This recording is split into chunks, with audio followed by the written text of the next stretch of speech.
Muchas gracias, señora secretaria. Sea usted de nuevo bienvenida a esta Cámara de Diputados. Agradecemos su presencia. Sabemos de la solicitud que se realizó porque esta fue una comparecencia virtual y pese a que realmente se encuentra en un espacio de altos contagios, está aquí presente. Y estos contagios, hay que mencionarlo, es porque muchos compañeros de la mayoría no quieren utilizar cubrebocas y no se realizan la prueba COVID. También a través de los presidentes espero se haga un extrañamiento de las condiciones de esta comparecencia, donde el audio no favorece, no hay personificadores, ni qué decir de la sana distancia entre diputado y diputada.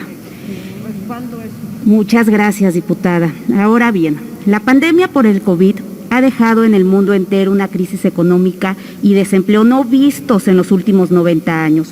De acuerdo con la CEPAL, México sufrirá una caída del menos 6.5% del PIB. La situación económica derivada de la crisis sanitaria generó una presión adicional para las finanzas públicas que, hay que mencionarlo, no solo ha sido por el brote del coronavirus. Ya se venía viendo una crisis severa al registrar una contracción económica del 0.1% en 2019.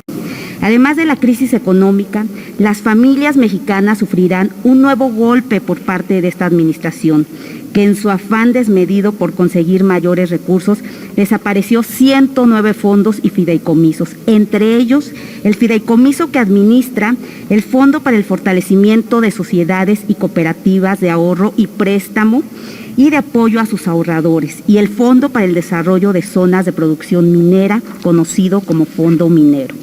Uno de los sectores que sufrirán este golpe artero son las empresas sociales, que de acuerdo con el INAES, en México existen más de 9.1 millones de micronegocios, de los cuales más del 85% se conforman por el dueño y un trabajador, y cerca del 92% no tienen acceso a financiamiento. Datos poco esperanzadores para su futuro y para el de miles de familias en nuestro país.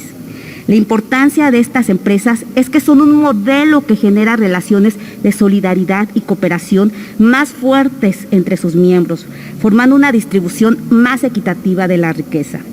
Por ello, señora secretaria, ¿cómo espera este gobierno atender a este sector tan importante al desaparecer el fideicomiso, que administra el Fondo para el Fortalecimiento de Sociedades y Cooperativas de Ahorros y Préstamos y de apoyo a sus ahorradores? ¿Cuál será su impacto en las empresas sociales del país?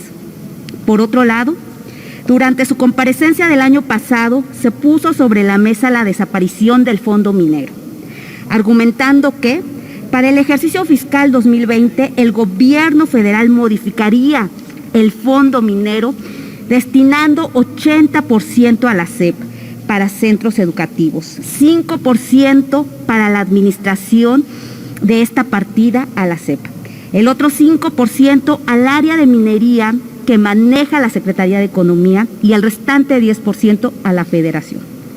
Señora secretaria, ¿cuál fue el crecimiento económico del sector minero, metalúrgico en nuestro país, resultado de esa nueva forma de administrar lo que fue el Fondo Minero?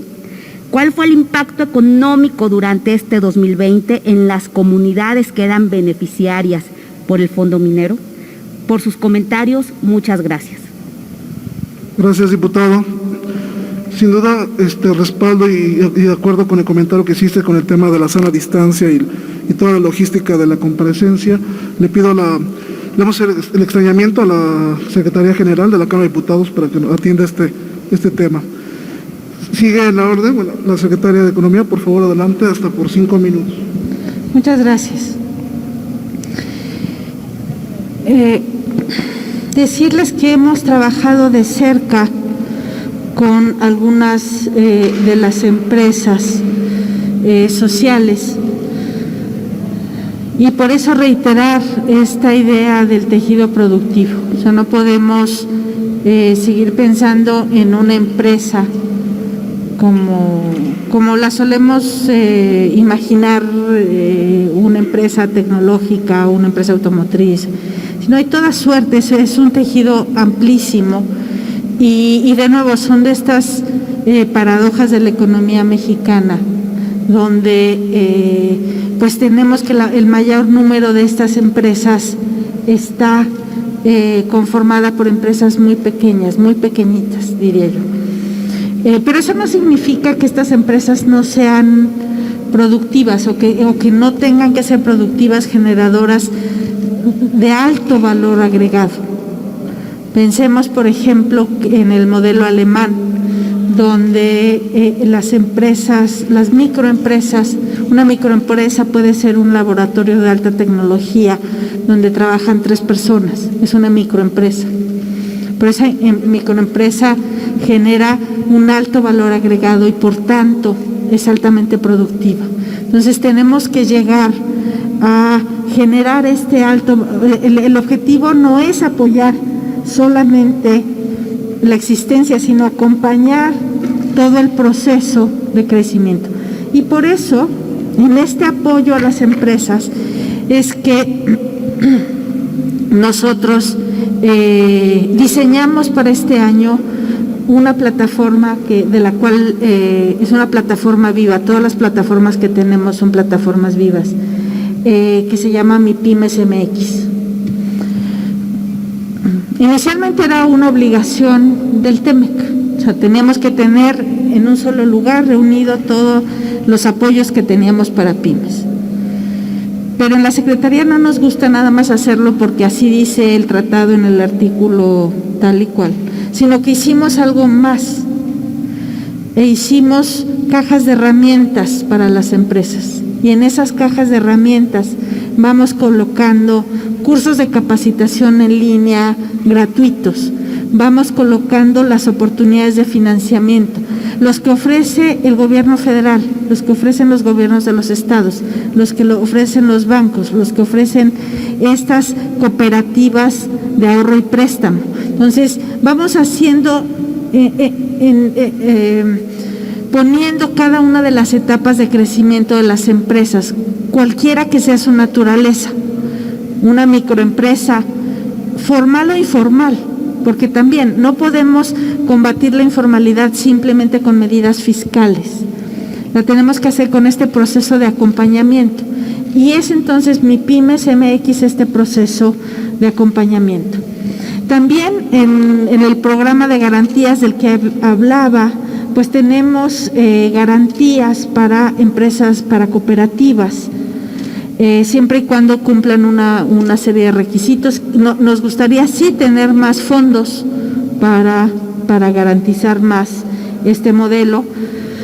Y en el caso del fondo minero, efectivamente la modificación de la ley de derechos a fines del año pasado destinó lo recaudado por los 3 derechos, el especial, el extraordinario y el adicional, los 3 derechos que conformaban o solían conformar el fondo minero, los destinó directamente al presupuesto de la Secretaría de Educación.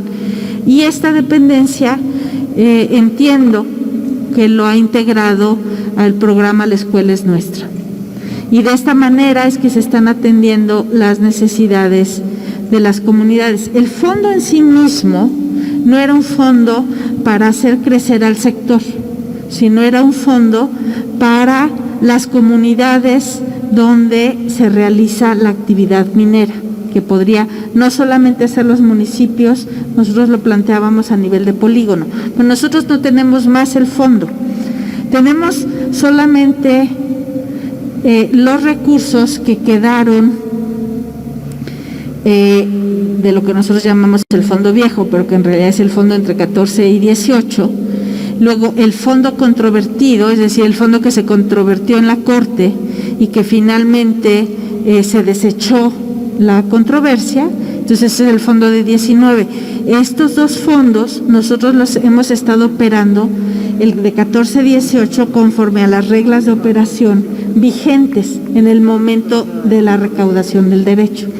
Y en el de 19 lo hicimos a partir de los polígonos.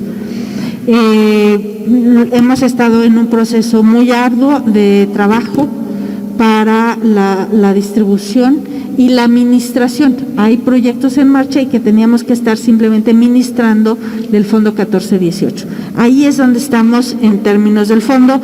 El resto, el 80% efectivamente de la recaudación, ya no pasa por Hacienda, por la Secretaría de Economía. Ni siquiera se ha dado una